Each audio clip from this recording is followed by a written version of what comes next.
මචං දැන් මට ඇත්තටම මල පැනලා තියෙන්නේ. හරිද? මම දැන් මේ වීඩියෝ එක කරන්න කලින් දෙසරයක් තුන් සැරයක්ම රෙකෝඩ් කරා. ඒකක්වත් හරි ගියේ නැහැ.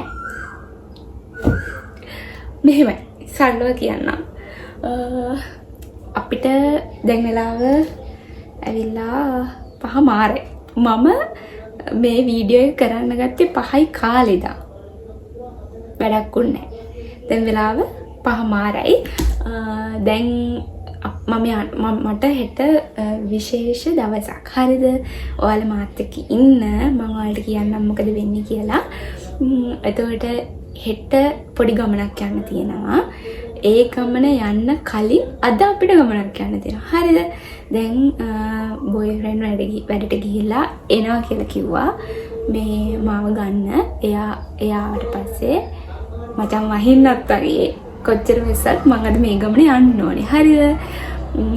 එතකොට බොයිෆ්‍රෙන්ඩ් ආවට පස්සේ මට ලෑස්ති වෙන්න ඕනේ. තාම හරියට ලෑස්තිලා නැහැ. ලෑස්තිලා එතකොට මං අද මීට් වෙන්නේ අද දැන් මං ගමනක් යනවා කියලා කියවනේ. ඒ ගමන යන්නේ කෙනෙක්ව මීට් වෙන්න. හරිද? එයාට දෙන්න පොඩි බඩු වගේක් ගන්න තියෙනවා. ඒකත් අරගෙන තමයි මේ අපි දැන් යන්න ඕනේ. හරිද? එහෙනම් මේ දවස් දෙකේම ඔයාලා මාත් එක්ක ඉන්න. මම මොකද කරන්නේ මොකද වෙන්නේ කියලා බලන්න.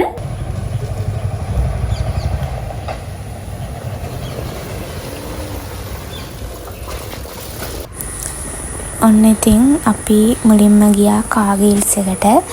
මේ මම අද කිව්වනේ ඔයාලට මේ මීට් වෙන්න යනවා කියලා එක්කෙනෙක්. එයාට මේ පොඩි බඩු වගේක් ගන්න තියෙනවා. මේ අපි ඔන්න මුලින්ම කාගිල්ස් එකට ආවා ඒ ටික ගන්න. මේ ඒ ටික අරගෙන ආයෙ ගෙදරට ගිහිල්ලා ඊට පස්සේ මේ අපි යනවා මං අර කිව්ව කෙනාව මීට් වෙන්න. හොඳ ලයිට් දාන්න. නින්දට ලස්සන වෙනවා.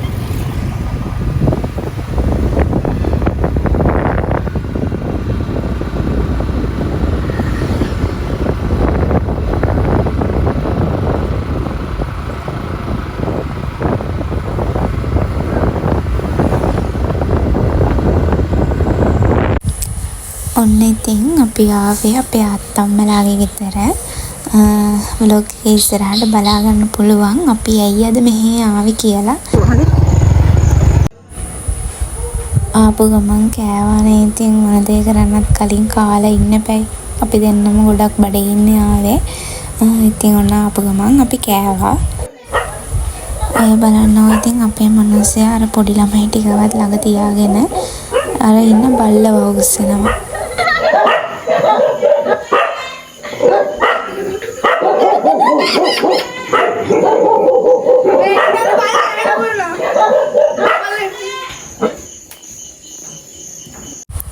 ඔන්න ඉතින් අපි කාලා ඊට පස්සේ පොඩි කට්ටියත් එක්ක චුට්ටක් කතා කර ඉඳලා දැන් අපි යනවා අපේ පුංචිලා ගෙදර.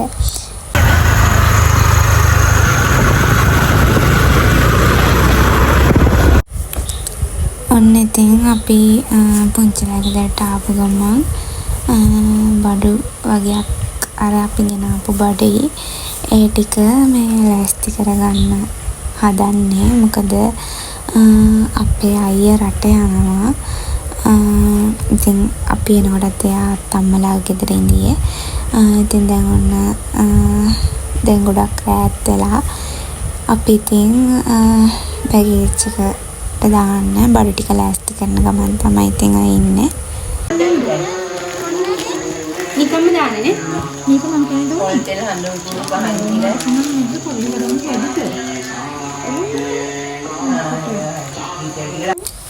දැන් ඉතින් ඔය උදේ නැගිටලා මට උදේ අමතක වුණා මේ ව්ලොග් එකක් කරන්න ගත්තා කියලා.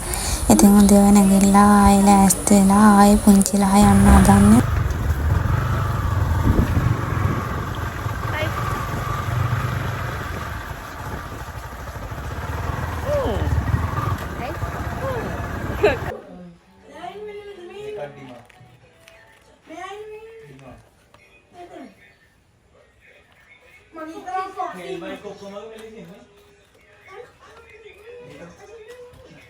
මේක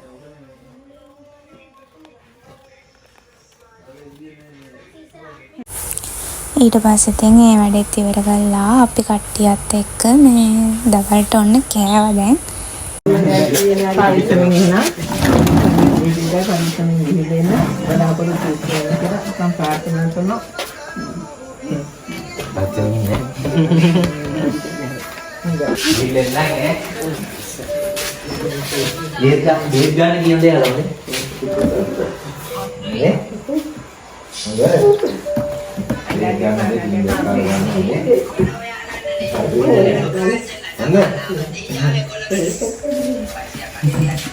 දේත් ගන්න ඕනේ හොඳේ. ඊට පස්සේ අධිකරණ වලට දානවා. දැන් ඩොක්මා අමර වෙන්නවද? ඩොක්මා වෙන්නේ නැහැ.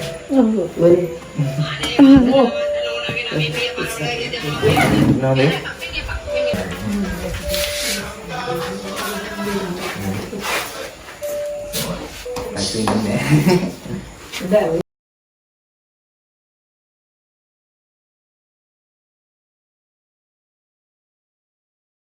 මේ අමාත්‍ය කියනවනේ මෙයා. අනින්න කට්ටියම. අනිමින් ඉන්න ඕනේ හොඳේ කට්ටියත් එක්ක. දාගන්න එපා. මේක තමයි.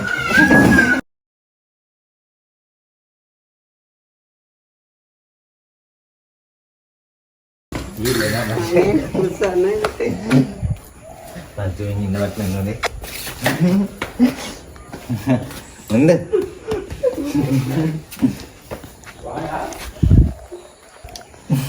මාත් කියන්නේ නෝනේ. එයා එන්නෝනේ. එනවද ගෙට එනවද? නෑ ඕනේ කමන්න ආයෙ. කල්පනාවෙන් වැඩ ටික කරගෙන හොඳින් ඉන්න හොඳේ. හරි.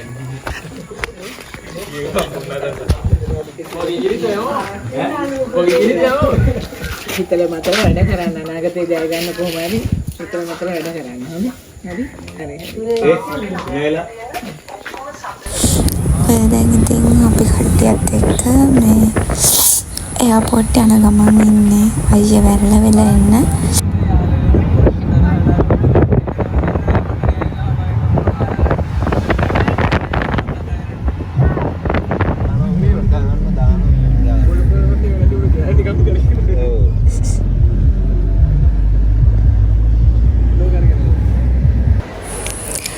ඉතින් ඔන්න අපි අන්තිමට එයාපෝට් එකටත් ආවා. මෙච්චර වෙලා ගෙදර ඉඳන් බඩු ලෑස්ති කරගෙන එක එක වැඩ කරගෙන හිටියට එයාපෝට් එකට ආවට පස්සේ තමයි මටත් ඇත්තටම දැනෙන්න පටන් ගත්තේ අද අයියා අපිව දාලා ගොඩක් දුරකට යනවා කියලා. ඇත්තටම මේ වගේ වෙලාවක හිතට දැනෙන්නේ හරි අමුතුම හැඟීමක්. එක පැත්තකින් සතුටුයි. මොකද අයියා යාගේ අනාගතය වෙනුවෙන් එයාගේ හීන වෙනුවෙන් අලුත් ගමනක් පටන් ගන්නවා. ඒත් අනිත් පැත්තෙන් පොඩි දුකකුත් තියෙනවා. මොකද අපි හැමදාම දැකපු අපිත් එක්ක හිටපු කෙනෙක් එකපාරට අපෙන් ඈත් වෙලා වෙන රටක ජීවත් වෙන්න යනවා කියන එක ලේසි දෙයක් නෙවෙයි. එයාපෝට් එක ඇතුළට යන්න කලින් අපි හැමෝම එකට ඉඳලා කතා කර කර හිටියා. ඒ අතරේ කවුරුත් පෙන්වන්න නැතුව හිටියත් හැමෝගෙම හිතේ තිබුණ එකම දෙයක්. අයියා හොඳින් ඉන්න ඕනේ, පරිස්සමින් ඉන්න ඕනේ. මොකද රටකට යනවා කියන්නේ නිකන් ගමනක් යනවා වගේ දෙයක් නෙවෙයිනේ. අලුත් රටක්, අලුත් මිනිස්සු, අලුත් පරිසරයක් හැමදේම අලුතින් පටන් ගන්න වෙනවා. ඒ නිසා අපි හැමෝම එයාට පුළුවන් උපරිමයෙන්ම හයියක් වෙලා ඉන්න තමයි උත්සාහ කරේ. ඊට පස්සේ ටික ටික වෙලාව ගත වෙද්දී එයාට එයාපෝට් එක ඇතුළට යන්න වෙලාවත් ලං වුණා. ඒ වෙලාව තමයි ඇත්තටම ටිකක් අමාරුනේ. මෙච්චර වෙලා හැමෝම එක්ක hina වෙලා කතා කර කර හිටියත් දැන් ඉතින් සමුගන්න වෙලාව ඇවිල්ලා. අපි හැමෝම එයාට කියන්න තියෙන දේවල් කියලා හොඳින් ඉන්න කියලා පරිස්සමින් ඉන්න කියලා කිව්වා. අයියේ මේ යන්නේ අපෙන් ඈත් වෙන්න නෙවෙයි. ඔයාගේ ජීවිතේ ලස්සන තැනකට යන්න පටන් ගන්න ගමන. අපිට ඔයාව ගොඩක් මතක් වෙයි. ඔයා නැති අඩුව අපිට හැමදාම දැනේ. ඒත් ඒ දුක පැත්තකින් තියලා ඔයාගේ මේ අලුත් ගමන ගැන අපි ගොඩක් සතුටු වෙනවා. ඔයා හොඳින් වැඩ කළා. ඔයාගේ හීන ටික එකින් එක ඉටු කරගෙන දවසක ලස්සනට ආපහු එන්න. කොහේ හිටියත් අපි හැමෝම ඔයා වෙනුවෙන් ඉන්නවා.